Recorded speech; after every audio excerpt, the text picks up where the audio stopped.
Hello. Let us now talk about another form of synaptic plasticity called short-term plasticity. As the name implies, it represents a transient change in the synaptic weight. There are two major forms, short-term depression and short-term facilitation, which we'll discuss here. And both of these are based on changes in the presynaptic terminal.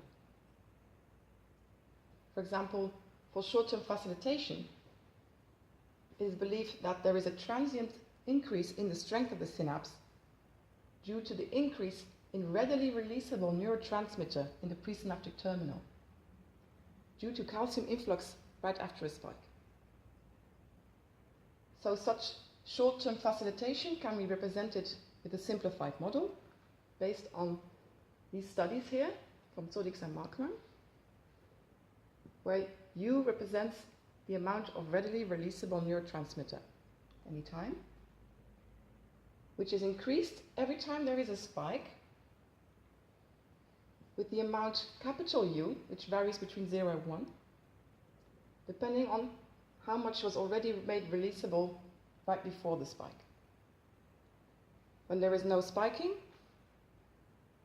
U decays back to 0 with the time constant tau f, f for facilitation, typically of the order of tens or hundreds of milliseconds.